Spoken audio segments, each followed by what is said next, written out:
Mr. Chairman, thank you very much. Always good to be with you. Chairman Cole, thank you for being here this morning. Ranking Member Lee, Ranking Member DeLauro, all of the distinguished members of the subcommittee, thanks for the opportunity this morning to testify before you. And thank you for the partnership that we have had to work to advance American leadership in a world at a time when it is so essential having that leadership in order to deliver on the priorities that actually matter to our people here at home. I think the need for U.S. global leadership and cooperation with allies and partners has never been greater. If we're not engaged, if we're not leading, then we know someone else will, and likely not in a way that advances our interests and values. Or maybe even worse, no one does, and then you're going to have a vacuum that's filled by bad things before it's filled by good things. At the same time, we know that the very nature of the problems that we face, a greater multiplicity and a greater complexity, requires cooperation, coordination, work with allies and partners. That's more imperative than it's been in my time here as well. People's Republic of China is pursuing military, economic, geopolitical preeminence, challenging our vision for a free, open, secure, and prosperous international order. Russia's committing aggression not only against Ukraine, but against the principles at the heart of the United Nations Charter: sovereignty, territorial independence and integrity, independence, which are the very building blocks of global peace and security. In the Middle East, we've been standing with Israel in its efforts to ensure that what happened on October 7th never happens again, as we do everything we can to bring about an end to the terrible human suffering of Palestinians in Gaza and to prevent the conflict from spreading to other fronts. U.S. leadership is needed to address humanitarian crises elsewhere around the world, including in Sudan, Haiti. We've seen millions of people in many other places displaced and killed. We have to focus, and we are, on them. And also to address, as many of you said, the global issues that no one country can solve alone, whether that's food security, the changing climate, transnational corruption, the fentanyl crisis. The lies, greed, and hypocrisy of our democracy have been exposed. Free Palestine to free us all. Mr. Secretary. All liberation struggles are connected. You should be arresting Blinken, not me. You should be arresting Blinken, not me. We will not have disturbances in this committee. Mr. Secretary. Thank you, Mr. Chairman. But with the support of Congress, we can and we are approaching these challenges from a position of strength. Because of the actions we've taken, the United States is stronger economically, militarily, diplomatically than we were a few years ago. We've made historic investments here at home in our competitiveness, in our innovation, in our infrastructure.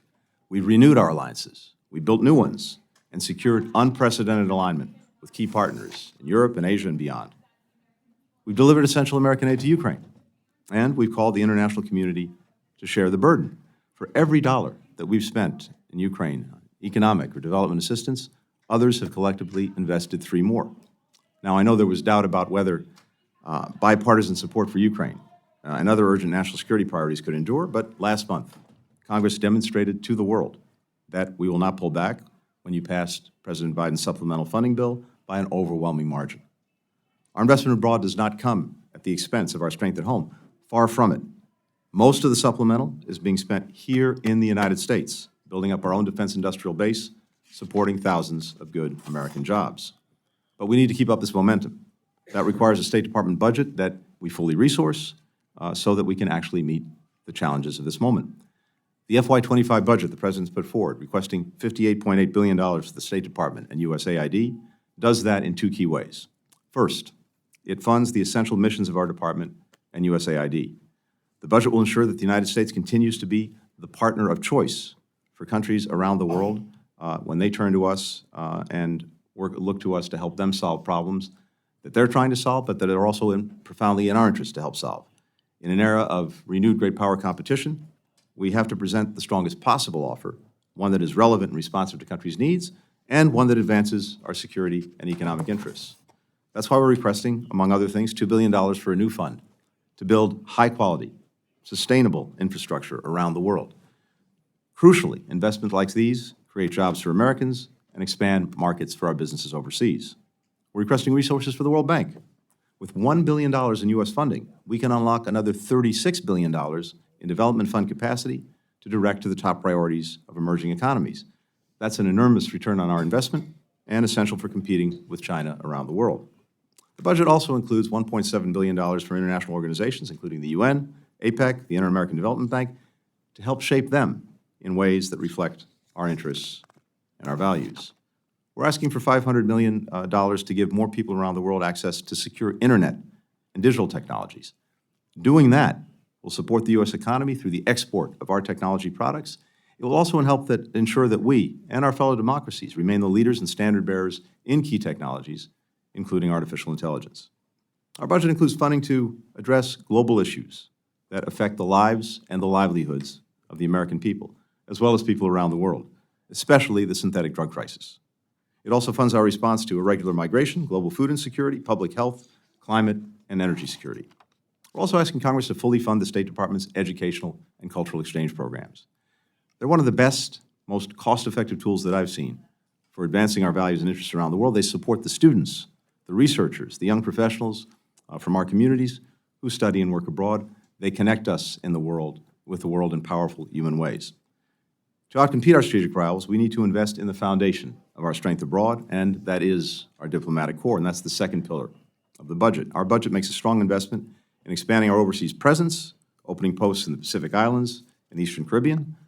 As was noted, we want to make sure that we are represented at the ambassadorial level and that we have posts everywhere so that we can effectively represent our interests everywhere. We'll also continue our modernization of our diplomacy. We have reorganized the department in ways to make it better fit to address the challenges that we face in this moment. We're working to attract and retain the best talent, again, needed to take on these challenges. We're investing in our people in Washington and overseas with training, with technology, with support. We're promoting greater agility, greater innovation, greater efficiency in our processes. Last year's enacted budget represented a 5% cut from the year before. That challenges our efforts to deliver results that Congress expects and the American people deserve. So I urge you to support this budget, which helps us address the most pressing foreign policy priorities for the coming year and lays the foundation for continued strong American leadership in the years ahead. With that, I'm happy to address any questions.